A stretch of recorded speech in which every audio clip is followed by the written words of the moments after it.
दोस्तों सईदा जो होती है वो विनय को अपने कमरे में बुलाती है और उसको अपने हाथ पकड़कर उसको अपने बेड की तरफ ले जाती है। विनय ने आज तक ऐसा बेड कभी नहीं देखा था। इतना सुंदर इतना खूबसूरत बेड होता है। उस पर ले जाकर सईदा जो होती है उसको लिटा देती है। लिटाने के बाद भेड़ का एक गिलास दूध लेकर आती है और विनय को पीने के लिए देने लगती है। फिर कुछ देर के बाद उन दोनों के बीच नाजायज संबंध स्थापित हो जाता है। दोनों के बीच नाजायज संबंध होने लगता है। दोस्तों उनके बीच जब संबंध बनता है तो उतने दर्दनाक तरीके से संबंध बनता है कि सईदा को चरम सुख प्राप्त हो जाता है। दोस्तों फिर धीरे धीरे उनका ये रोज का काम हो जाता है। लेकिन दोस्तों फिर एक दिन ऐसा कांड हो जाता है जिसके बाद विनय की जिंदगी नरक बन जाती है। आइए जानते हैं। नमस्कार दोस्तों, क्राइम स्टोरी में आपका स्वागत है। मैं अफसार सिद्दीकी। अगर आपने हमारे चैनल को सब्सक्राइब नहीं किया तो सब्सक्राइब जरूर कर लें ताकि हमारा मोटिवेशन बना रहे। उत्तर प्रदेश के शाहजहांपुर जिले का रहने वाला एक छोटे से गांव का रहने वाला एक परिवार जिसमें मेवालाल का परिवार होता है। मेवालाल उस परिवार के मुखिया होते हैं। उनके दो बेटे होते हैं और एक बीबी होती है। प्रेस का और लॉन्ड्री का यानी कपड़े धुलने का और प्रेस का बहुत अच्छा कारोबार होता है और अच्छी कमाई कर रहे होते हैं। दोस्तों धीरे धीरे उनकी जिंदगी कट रही होती है। विनय जो होता है वो लॉन्ड्री का कारोबार संभाल रहा होता है अपने पिता के साथ। दोस्तों एक दिन ऐसा होता है कि उनके पड़ोस में एक लड़के का बड़ा धूमधाम से स्वागत हो रहा होता है। वो लड़का सऊदी अरब से आया होता है और बहुत ढेर सारा पैसा कमा कर लाया होता है। लगभग वो लड़का 8 साल में वापस आया था और ढेर सारा पैसा लेकर आया था। जब ये बात मेवालाल का लड़का विनय देखता है तो देखकर अपने पापा से कहने लगता है कि पापा मैं भी सऊदी अरब जाऊंगा और वहां जाकर अच्छी कमाई करूंगा। तो मेवालाल कहते हैं कि तुम्हें सब काम अच्छे से आता, तुम प्रेस भी करते हो, लॉन्ड्री का काम भी अच्छे से संभाल लेते हो, लेकिन यहीं पर रहकर कारोबार करो, तुम्हें सऊदी अरब जाने की क्या जरूरत है। तो वो कहता है विनय कि ये ढेर सारा पैसा लेकर आ सकता है तो क्या मैं नहीं कमा सकता। और इस तरीके से वो कहता है कि मैं भी सऊदी अरब जाना चाहता हूँ। तो मेवालाल कहते हैं कि मेरे पास इतना पैसा नहीं है कि तुम्हें मैं सऊदी अरब भेज सकूं। तो विनय सोच में पड़ जाता है और विनय कहता है कि पिताजी मुझे हर काम अच्छे से आता है और मैं वहां जाकर अच्छी कमाई कर सकता हूँ। फिर जैसे ही धीरे धीरे कई दिनों का समय बीत जाता है। एक दिन मेवालाल जो होते हैं विनय के पास आते हैं और विनय से कहते हैं कि तुम्हें लॉन्ड्री का और प्रेस का काम बहुत अच्छे से आता है और अगर तुम सऊदी अरब में इसी काम के लिए जाओगे तो तुम्हें अच्छी तनख्वाह मिल सकती है और मैंने तुम्हारा पैसे का इंतजाम कर दिया है। जब ये बात विनय सुनता है तो अपने पिता का शुक्रिया कहने लगता है और कहता वो शुक्रिया कहकर फिर वो एजेंट की तलाश में जुड़ जाता है। एजेंट जो होता है सऊदी अरब भेजने वाला जो एजेंट होता है वो उसी के मोहल्ले पड़ोस का होता है। फिर उससे वो बातचीत करता है और कहता है कि मुझे ये काम आता है। तो वो एजेंट कहता है तो तुम तो बहुत अच्छा पैसा कमा सकते हो। और इस तरीके से जो लॉन्ड्री के प्रेस का काम जानते हैं उनके लिए बहुत ज्यादा नौकरियां निकलती हैं और अच्छी तनख्वाह पर तुम जा सकते हो। अब कुछ दिन के बाद दोस्तों वो एजेंट कुछ दिन के बाद विनय को सऊदी अरब के ओमान शहर में भेज देता है। जैसे ही विनय ओमान शहर में पहुंचता है तो उसका एक एजेंट होता है जो वहां पर उसको रिसीव करने एयरपोर्ट पर आता है और रिसीव करने के बाद उसको उस शेख के पास ले जाता है जहां पर उसकी नौकरी लगी थी। दोस्तों उस शेख से मिलाता है और शेख से कहता है कि ये तुम्हारे मालिक हैं और तुम्हें ही इनके यहाँ काम करना है। दोस्तों वो शेख जो होता है उसका बहुत अच्छा कारोबार होता है। पिस्ता बादाम यानी काजू बादाम का उसका बहुत ही अच्छा बहुत बड़ा कारोबार होता है। शेख जो होता है बहुत पैसे वाला होता है।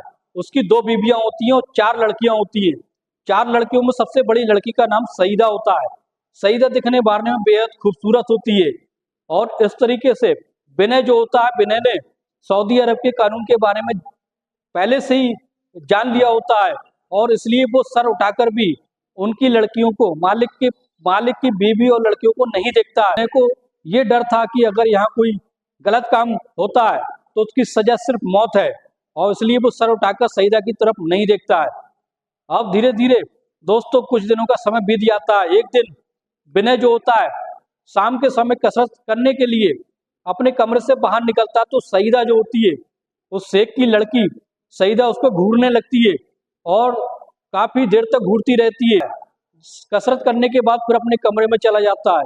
एक दिन सईदा जो होती है विनय से कहती है कि मुझे मार्केट से कुछ सामान लाना, तो मेरे साथ चलो।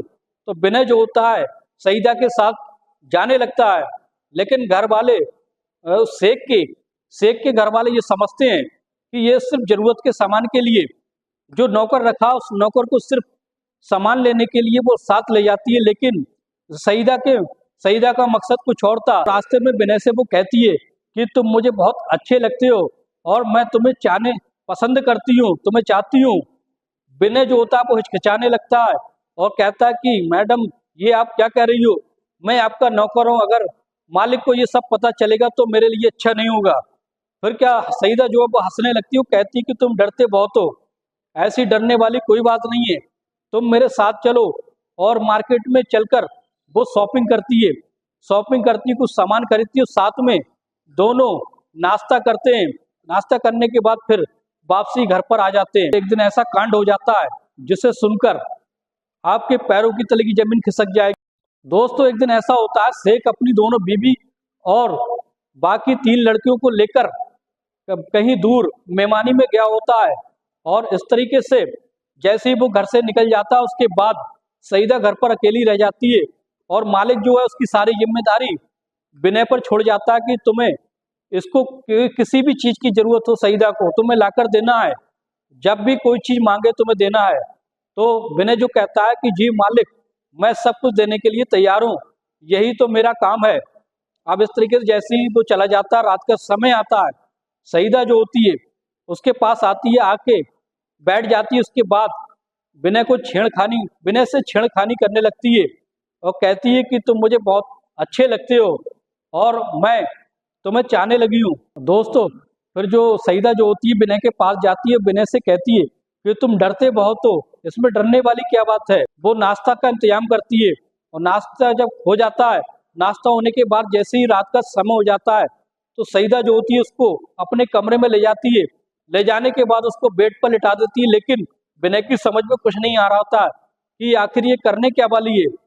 विनय डरने लगता है और कहता है कि आप ये क्या कर रही हो। तो सईदा कहती है तुम्हें डरने की कोई जरूरत नहीं है, मैं अपने शरीर की जरूरत को पूरा करना चाहती हूँ, तुम मुझे पसंद हो।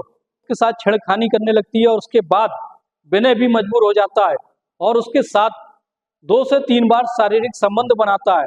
दोस्तों इस तरीके से संबंध बनाता है कि सईदा को अब चरम सुख मिलने लगा था।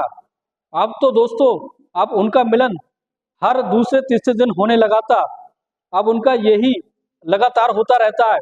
दोस्तों अब तो विनय भी ये समझने लगा था कि सईदा जो है उसकी सिर्फ उसको चाहती नहीं है, बल्कि उसकी शारीरिक जरूरतों को पूरा करना चाहती है। सिर्फ इसलिए विनय से वो मिलती है, वो अपनी फ्रेंड को बताती है कि मेरा एक नौकर है जो बहुत ही स्मार्ट है, और मैंने उसके साथ संबंध बनाया, उसने चरम सुख की प्राप्ति दी है।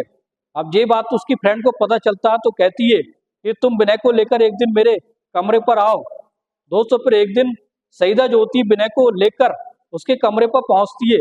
पहुंचने के बाद उसकी फ्रेंड जो होती है, फ्रेंड उसको देखकर पसंद कर लेती है और कहती है कि तुम्हें भी मेरे साथ वही काम करना है जो तुम सईदा के साथ करते हो। लेकिन विनय बहुत डरने लगता है और कहता है कि मैं इस काम के लिए नहीं आता, जो इस काम में तुमने मुझे फंसा दिया, मैं ये काम नहीं करना चाहता हूँ। फिर क्या होता है, उसकी फ्रेंड जो होती है वो उसको डरा देती है, अगर तुम नहीं मानोगे तो मालिक से कहकर तुम्हें जेल में भिजवा दूंगी। फिर विनय जो डर जाता है, फिर उसके साथ भी बारी बारी से कई बार संबंध बनाता है। दोस्तों फिर उन दोनों के साथ वो संबंध बनाता बनाता रहता है काफी दिन तक। जब वो इस काम से विनय ऊब जाता है, ऊबने के बाद 2 साल का समय हो जाता है।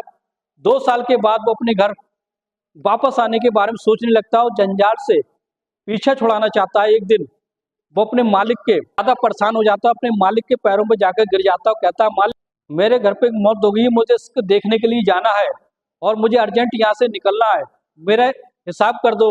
तो मालिक कहते हैं कोई बात नहीं, अगर तुम्हें जाना है, अर्जेंट जाना है, तो मैं तुम्हारा हिसाब कर देता हूँ और तुम्हारी टिकट करा देता हूँ। इस तरीके से मालिक जो अच्छा था उसने टिकट करा दी और उसको तुरंत विनय को वहाँ इंडिया वापस भेज दिया।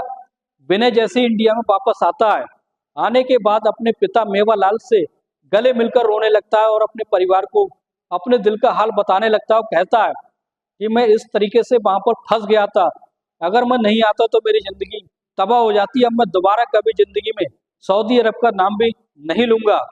और इस तरीके से उसके पिता कहते हैं कोई बात नहीं बेटा, अपना ये जो कारोबार है यही अच्छा है, तुम यहीं रहकर अपना कारोबार करते रहना। दोस्तों अब विनय जो है अपने पिता के साथ लॉन्ड्री और प्रेस का काम अच्छे से करता है, उसी काम में संतुष्ट रहने लगा है। दोस्तों ये कहानी कैसी लगी कमेंट बॉक्स में जरूर बताएं। दोस्तों इस कहानी को सुनाने का मकसद किसी की भावना को ठेस पहुंचाना नहीं बल्कि सच्ची घटनाओं को आपके सामने लाना होता है।